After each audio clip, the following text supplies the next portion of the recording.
Most of what we call trading psychology is not trading psychology at all. I'm starting to call it pop trading psychology. Listen, FOMO, hesitation, guys, that's a point on a chart. That's not trading psychology. Trading psychology is a thought and an emotion, an errant thought that causes a poor emotion. So most of what we're talking about there right now is just misleading. I'm going to go over this quick where this came from. I think it came from trading gurus who may not necessarily be fake. They have a trading strategy that works for them, and maybe it works really, really well. And they're able to clearly define it. And they sell that to you, and you have now a point on a chart where you can get in, you have a stop loss, and you have a take profit. It seems really, really simple, right? And it is really, really simple when you have a lot of experience, and that's your trading strategy.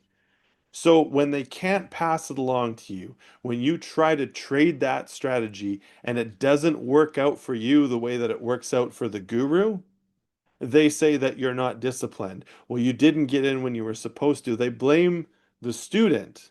And then they say, well, you had FOMO. And you're like, you know what? I actually did have fear. I was looking at the chart then, and I had a lot of fear that I was missing this trade. So I got in early or I chased it or whatever it is, right? And so it kind of resonates with you. I'm here to tell you that that's not correct. The theory behind it is incorrect. Here's what I want you to do. I want you to go out, get Audible, and I want you to download and listen to all of the Market Wizards books. And what you're going to notice is that the best traders in the world over the last 30 years, since the Market Wizards books have been made, most of them say one thing: you can't trade like someone else. And so the fake gurus, they're upset because they can't teach you. And you know what? God bless their hearts. Maybe they are honestly trying to teach you how to trade. I'm not trying to make them the bad person here, but it's all based on a fundamentally incorrect thought that they can teach you how to trade the way that they trade. They can't. It's identified over and over and over again.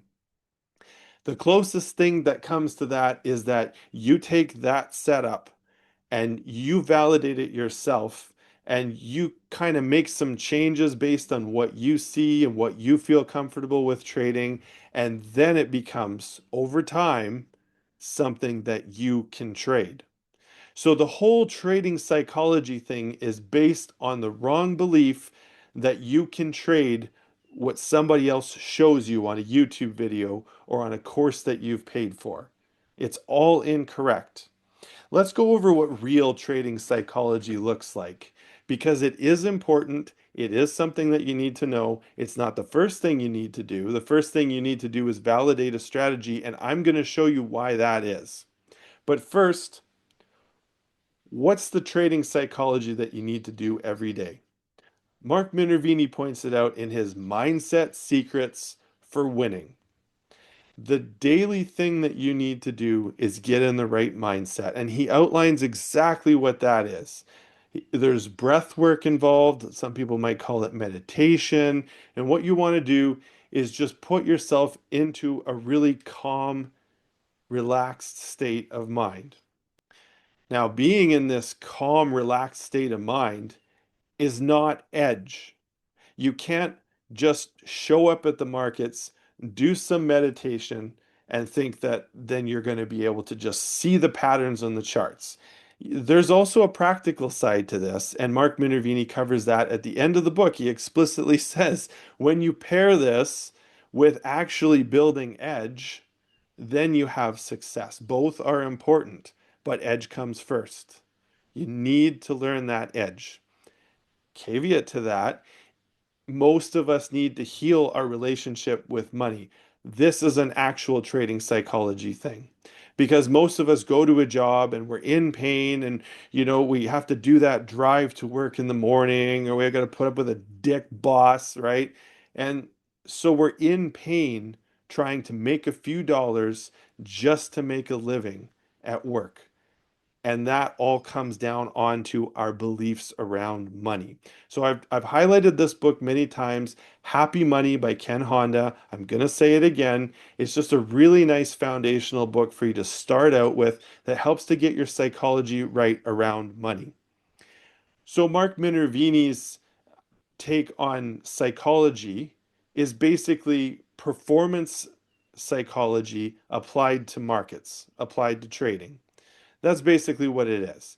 And it's things like you need to believe that you can do this because if you go deep enough, I promise you, most of you do not believe that you can do this. And you can cognitively reason through it, but a belief is a thought attached to an emotion, right? So if the emotion doesn't change, if you can't get into that calm state when you're thinking about the fact that you actually can do this, notice I said fact that you actually can do this because it is a fact that you actually can do this given the right process and the right emotional state and time and experience. If you can get into the right emotional state while believing that you can do this, then you've got something. That's trading psychology. That's a daily thing that you can do. Now, of course, there's more to this. It's a broad subject, but I'm not going to touch on it all here. But you get the point. Can you see the difference between someone beating up on themselves over being undisciplined on a strategy that they haven't validated yet, they don't know that works? It's just going to hurt you. That's just hurting your trading psychology. Okay, so there's a two-part framework here. There's two categories that I talk about as trading psychology. The first one is this performance psychology. It is something you can do from day one, and it is a daily thing that can be focused on that will improve your trading.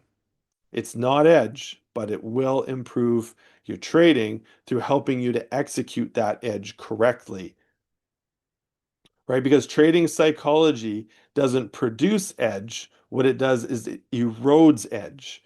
You find edge through a process of looking at your spreadsheets and iterating and seeing the charts and finding what works. That's how you mechanically, technically, scientifically build an edge. But if you don't have the right psychology, then it can take away from that. I hope that makes sense.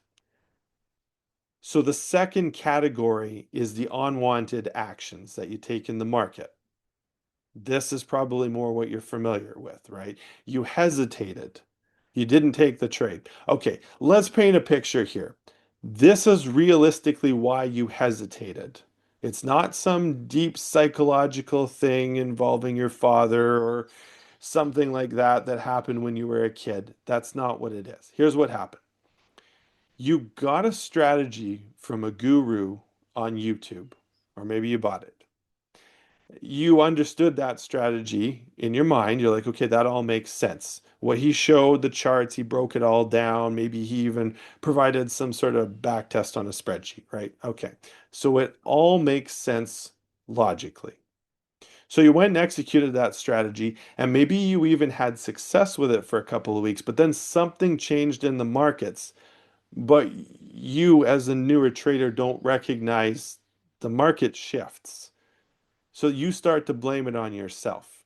And so what happens is one day you're executing this strategy the way that you normally have for the past, say, 2 weeks, and you just get stopped out.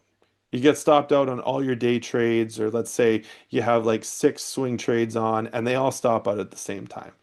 And you start to think, well, I should have taken my profits. I'm the bad guy for not taking my profits.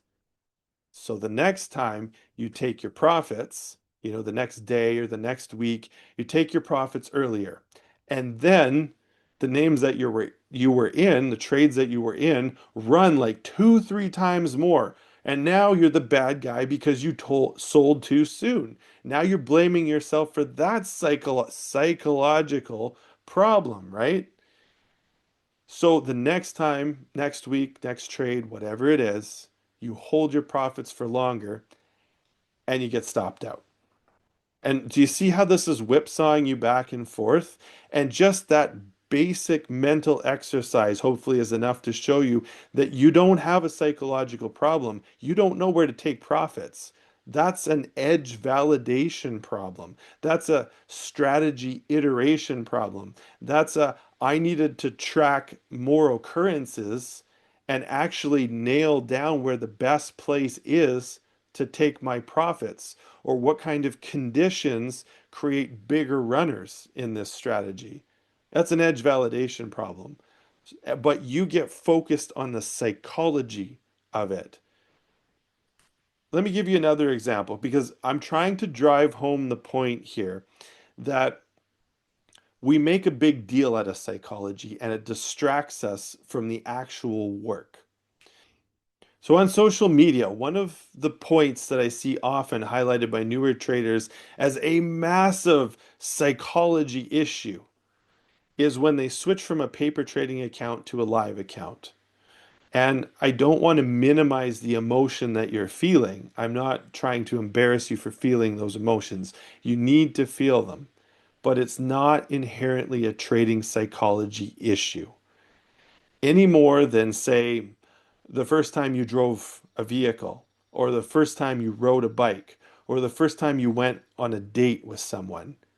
Those aren't like massive psychologies. Like the first time you rode a bike, maybe you even fell off of it and you scraped your knee and it was painful and it sucked and you got back on the bike and you were kind of just shaking as you learned how to ride that bike.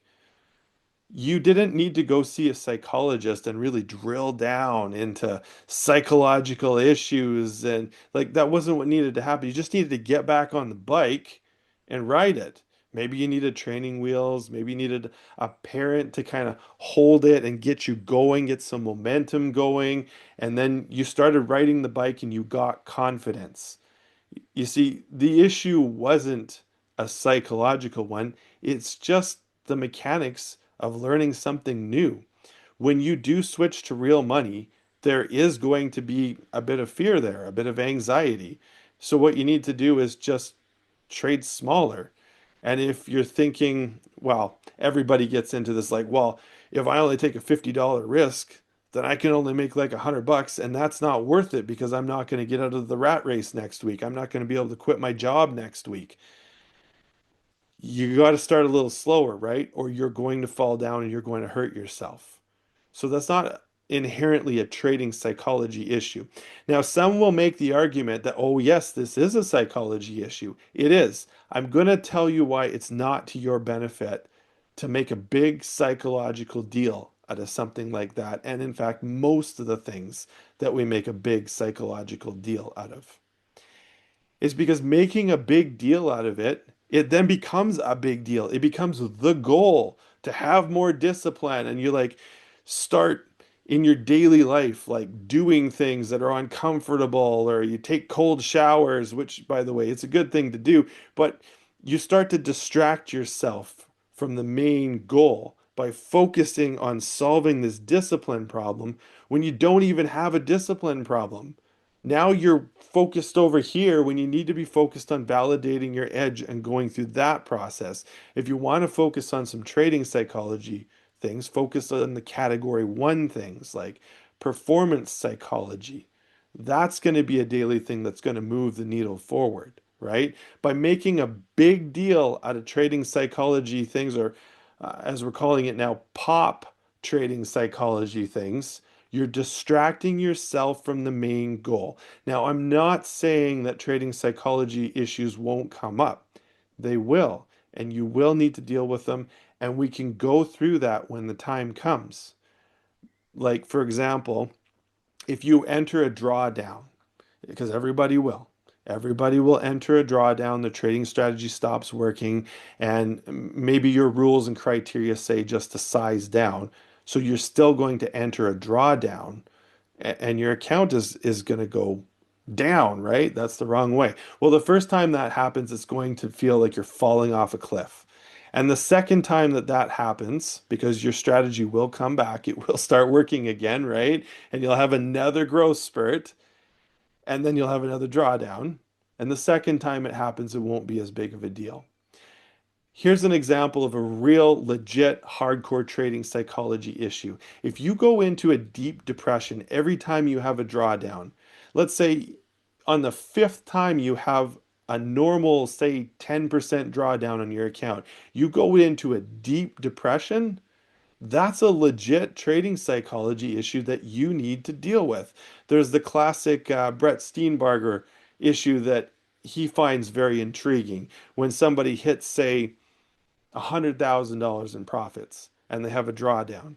And they work all the way back up to $100,000 in profits and then they have a drawdown. And they keep doing this like 3 or 4 or 5 times and they just can't break out past $100,000 in profits. That's a legit trading psychology issue that needs to be delved into. It needs to be worked at. But guys, by beating yourself up over perceived discipline issues, you're working against your trading psychology. Mark Minervini talks about how we need to celebrate our wins. You need to take profits. You need to celebrate those profits. You need to have a positive view of trading. And if you come to the markets every single day with the express goal of beating up on yourself over some sort of discipline issue or FOMO or whatever it is that is out there right now, you're going to make the markets a poor experience for yourself. And then you are actually legitimately going to have poor trading psychology. And that is something that's legitimately going to be dealt with. Why do you think people give up? It's not because they don't want to have success. It's because they work themselves into this poor trading psychology situation to the point where they cannot trade anymore. They simply can't keep showing up to the markets because it's too upsetting.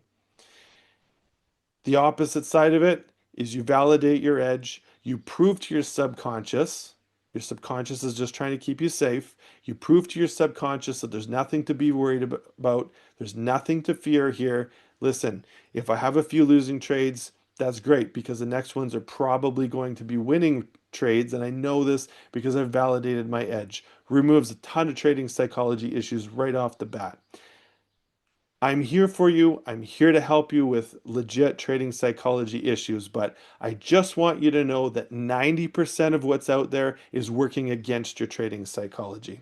Leave me a comment. I'd like to get the discussion going. I know there's going to be a discussion about this because people feel strongly about this, but I'm not telling you this to work against you or introduce some weird new idea. I'm introducing this because I want you to have success.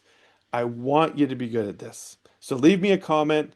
Please share this video. I'd like to get the conversation going.